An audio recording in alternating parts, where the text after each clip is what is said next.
Alright kids, check it out. I had me a brilliant idea today. So, y'all know how awesome looking Ben's files are, right? Well, why are they so awesome looking? Well, it's mostly the handle, right? Because this file is a file that they probably buy somewhere. I think they were stamped China. Then they do what you would do at home. They grind down the three corners and then they grind down the top and put a fancy handle on it and away you go. And I have a file like that kicking around here somewhere that the handle fell off of, and that was my idea, but I can't find it. So then I thought, oh, wait a second. I have something else that would be useful and also super functional because it's really annoying. It's really an annoying problem. And I've just bought, so here is a 4mm standard hex wrench, or Allen key, depending on where you live or what you call these things. So this fits. I use this a lot because this is the standard size for most Squier guitars, is 4mm. Now, I bought recently a set, actually two sets, of ball end, both metric and standard. And of course, the ball end is great, but the problem with the ball end is the same problem with this. You got no leverage when you're using just that little stupid, when you gotta dig into a truss rod cavity to get at the bolt. Sometimes you have to use, well, most of the time you have to use the long end. Otherwise, you end up messing up all the wood around the... So when you stick it in like this, you end up messing up all this wood around here. So if you stick it in long ways, you don't do that. You got to get this out of the way, but it's way easier. But the problem is, you have no leverage with this stupid small end of it. It's so annoying. So your fingers end up hurting, and it's really irritating. So I thought, oh, what a brilliant thing I could do here. I could make something beautiful and both functional. So my thought was, why wouldn't I have a little handle on the end of a hex wrench? And then now I've got all the leverage in the world that I want to do this. And I've got a Crimson Guitar style handle that looks gorgeous, made out of some of this hardwood. And that's what it is. It's that picnic table wood that I still don't know what it is. But it's really hard. It's super hard to cut. It's really hard to sand. So that one's drying. I want mine to be really glossy because the gloss will make it sticky. And I want that sticky feeling on the glossy handle. So anyway, take a bit of this wood, slice off a chunk, okay? I'll even take you outside and show you how I did that. Pretty easy. Alright, so into the garage where the lighting is poor, but essentially, oh yeah, that's the table. That's it right there. There's tons of wood there. So anyway, back to here. Pop a little bit of it into my, just what I think I need there visually. Doesn't really matter. Oh, that's way too much. About there. Okay, so I need two hands to do this. So I'm going to attempt to hold this with my chin.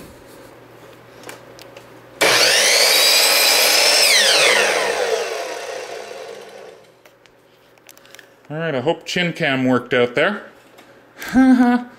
But you'll notice how I stopped the saw when I got to the bottom, just so that this thing doesn't go, just so that that doesn't go spinning out of your hand. Anyway, let's go back down to the basement. There it is, that's all the excitement. Alright kids, I can't really think of a good angle to set this up at, but there's our little blank, okay? The one we just cut. And all we're going to do to quickly find the center of this, so where we should drill, is you take a little blade, and it doesn't matter if this isn't cut square, you're still going to find the center. So from one corner to the other, give it a little pull, and little pull. What you end up there with is a little X. I don't know if you can see it, but I can. That gives me the precise center every time. All I need now is my 4mm drill bit. I don't know. Some people would say clamp this up, use a drill press. Yeah, some people would say clamp this up or use a drill press or whatever. I'm pretty confident in my ability to drill a small straight hole.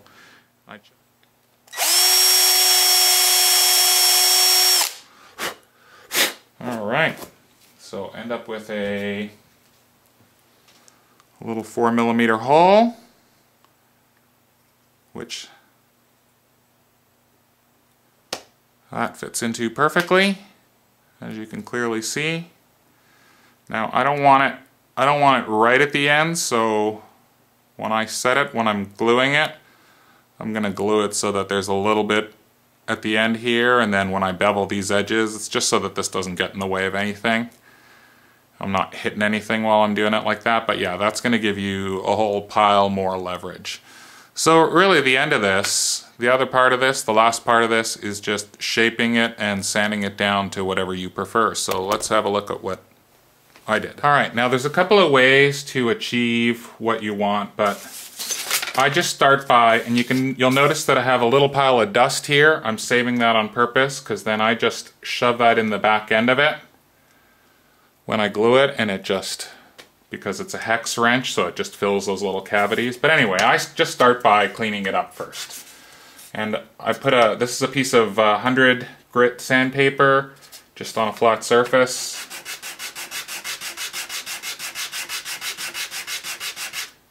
Just kind of find that this does a couple things. It cleans it up and it trues it up. You also want to get rid of any marks that are left behind from the saw, if there are any.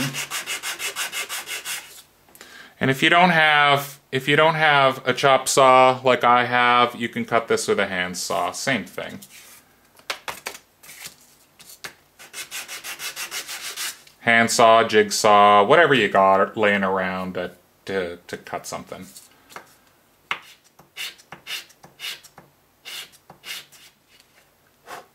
There we go. I find with smaller surfaces like this, if you go back and forth, you're going to put a bevel in it, so just try to go in one direction.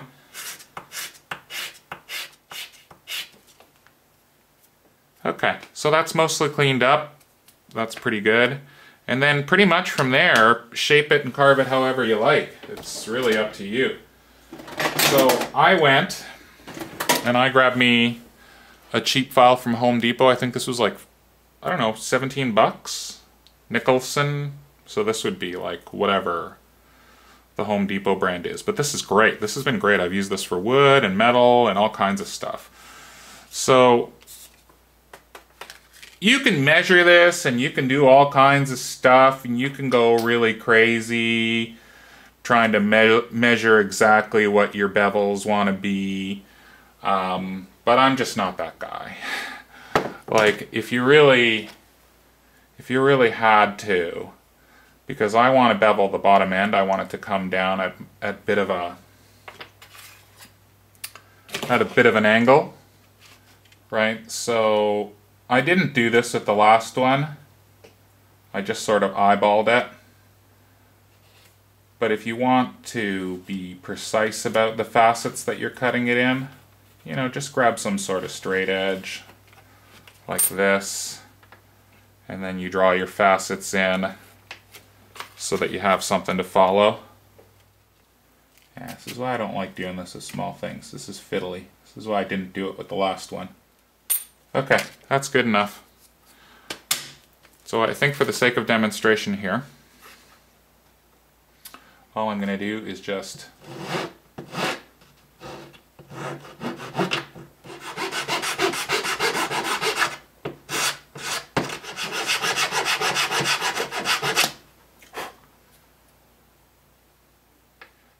okay, so now I'm just going to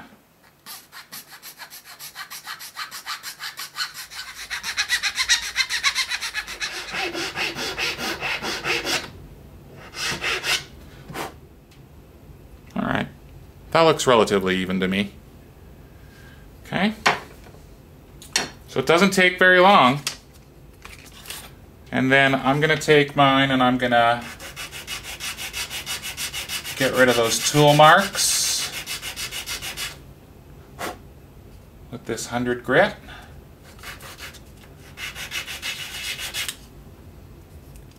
Doesn't take long to get rid of the tool marks. Don't forget to save yourself a little bit of that sanding dust.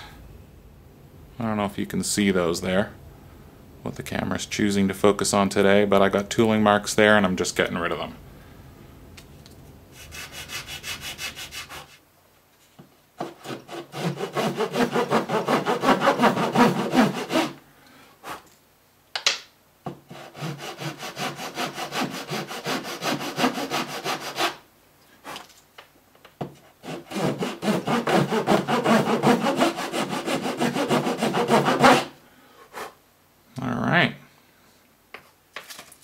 So now I just give it a quick, oh actually, I wanted to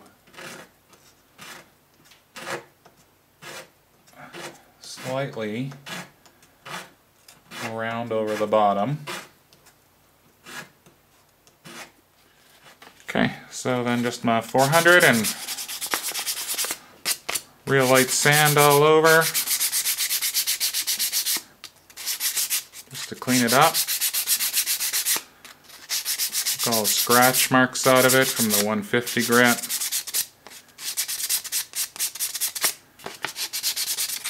Doesn't take long. Alright, that'll do it. One finished handle.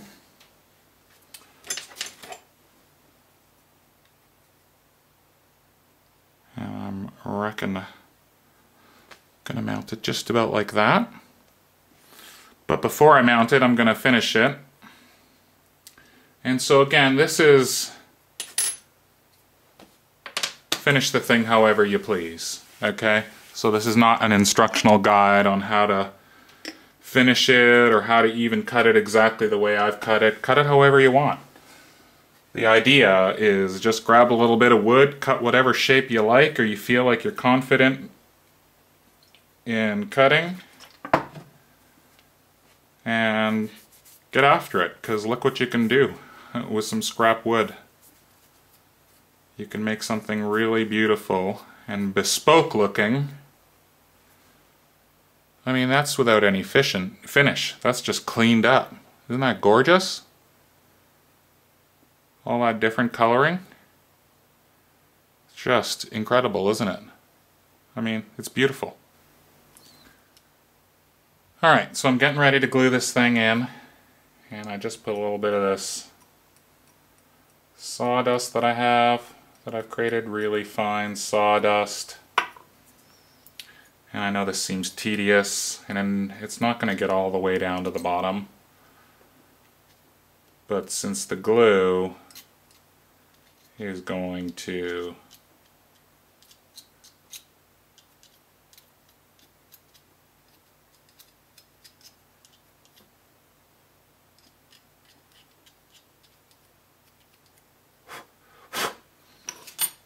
Alright, so I forgot to mention that I've already put a load of this Gorilla Glue in there. Okay, so I sunk it in there with some Gorilla Glue. And now I'm just gonna finish up the edges here with some of this. Is that the one that I had open? Hate these, you never know which one you had open. Oh, there we go.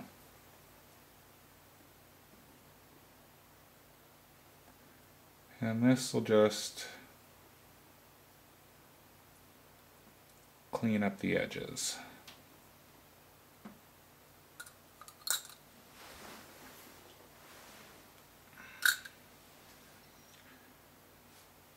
So I'll give that a second to dry. Should be dry in no time at all. So just to wrap up this video and show you why this is useful. So now when I stick in my wrench, I've got all this added leverage that I can use to turn it one way or the other. Whereas before, it's just that stupid little nubbin that ends up really hurting your fingers. So this is a lot bigger, so you can hold on to it, and you get a pile of leverage on that.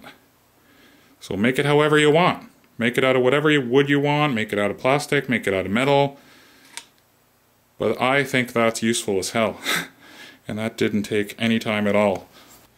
Alright, you masks who watched the new season of Trailer Park Boys. Yeah, buddy, it was so good. Anyway, so actually it's been a couple days since I made the original video of, I think it was this one that I made. Yeah, it was this one that I made a couple days ago on video. So I took it a little further, as you can see here. I took all that nasty black stain off of it. I left it natural, and then I just clear coated it. But I also put the size into it with a stencil. So I just took a stencil and some Sharpie, and then I clear coated over that. And I just wanted to see what it would look like. I had some of that orange paint, and I wanted to see what it would look like if these were in orange. And I kind of like that. Anyway, so I took that one quite a lot further than you saw when I was making in the video. I made it look more like the original one. So this is still the wood that it came from. Cut, sanded, shaped, and then just clear coated. So there's been no more stain. I sanded all that stain away. That black stain that looked awful in the first part of this video. And then just clear coated it like I did the original one. But anyway, there we go. Yeah, so some 4mm hex wrenches. But anyway, in the meantime, I've gotten busy. So obviously the idea came from Ben's Tools, right? Which you can see here, they have bought... Is this the one that shows it clearly? There we go. So the actual files themselves, you can see here, have come from China. So there we go. Actually, initially when I got these, I thought these were stamped with his logo, but they're not. So the actual file itself has come from China. He's worked it over, or somebody on his crew, and then they've put their fancy handle on it. And then I got to thinking to myself, well, wait a second, I can do that. Why can't I do that? Why can't I buy a good, decent file and put my own fancy handle on it? So I did. Stand by. Oh, there it is. So there we go. So actually this handle's a bit smaller than I wanted it to be for this particular tool, but it's the same idea. So I bought a set of files, a decent set of files, and this was clear coated. And I shaped my handle. So this handle is probably a bit smaller than I would want it to be for this size of tool, but this is the first one I tried for these bigger tools. Anyway, so I got the whole set. I got a whole set of these things. This is the one that I really want to try. That one there. I've also done... Where is that tool? Ah, there you are.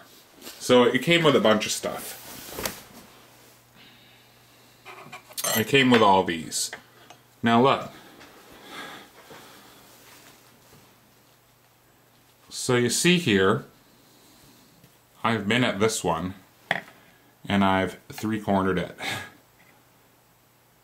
So I made my own crowning tool, because I actually kind of like a smaller tool for the smaller end of the fretboard. This is too big when you get down to the heel end of the guitar.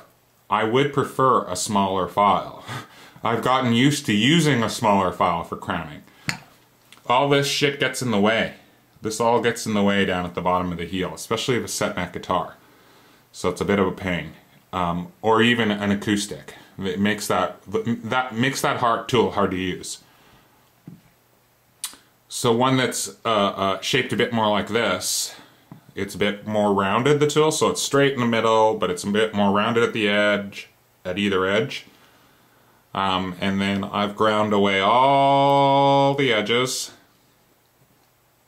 So that's all totally smooth on every edge.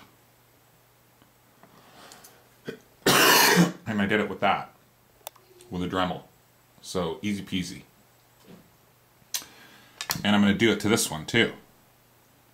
So I'll make a video about how to make your own crowning tool, like Ben's, and then put a fancy handle on it. So I'll make an entire video of how to do that, because I think that's pretty easy.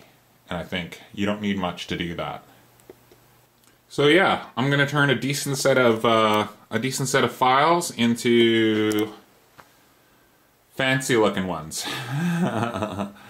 Because they all need handles anyway, and this is the handle that comes with the package to share among them all, and this is just the most uncomfortable POS. So that's going to be getting thrown in the garbage. And then each of these is going to get their own little bespoke handle. Including this one. And that's the one I want to do next. So that looks like it's going to be good. Cool, man. So yeah, so this turns out to be a little bit more of a video than I first intended. Because originally I'd intended just to do these, but since making the first part of this video, and this is a bit more of just, like, I'm just experimenting. I know that paint's not going to last on there. There's no clear coat on it or anything like that.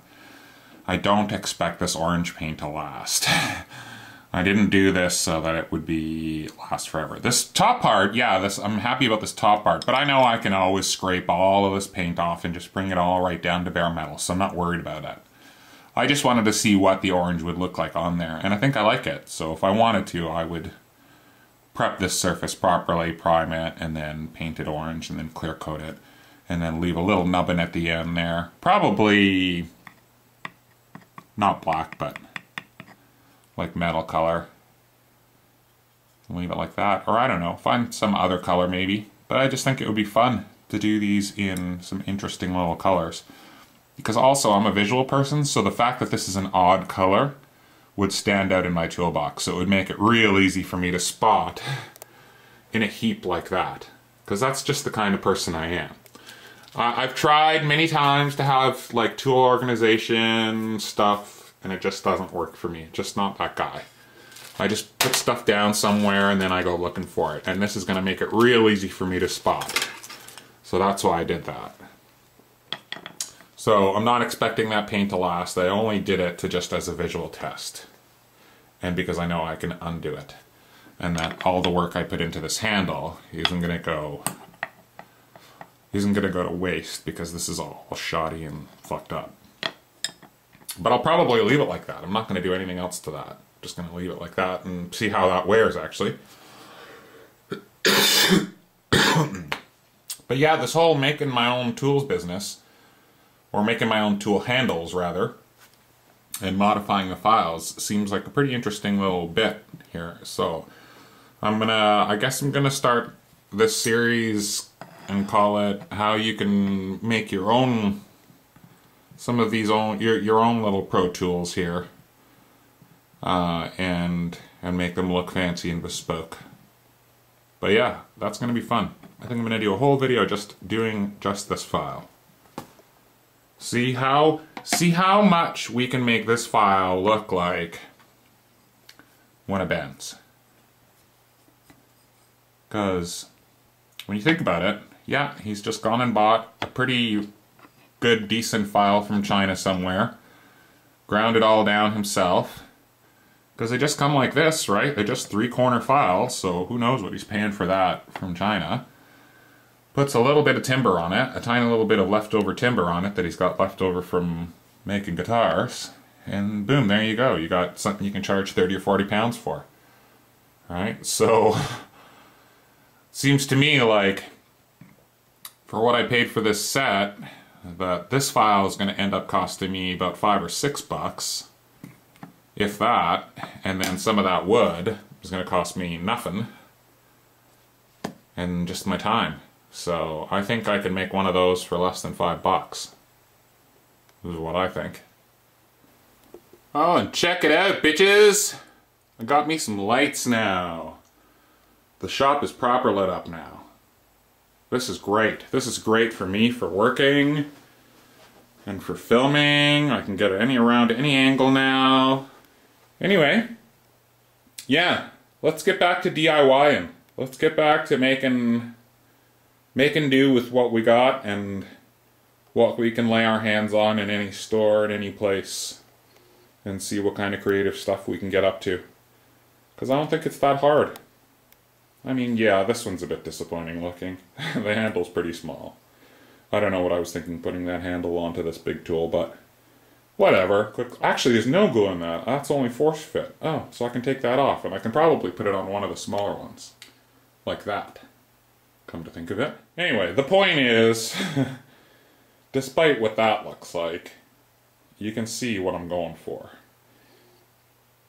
And I don't think that's going to be hard to do. I think that's going to be easy peasy.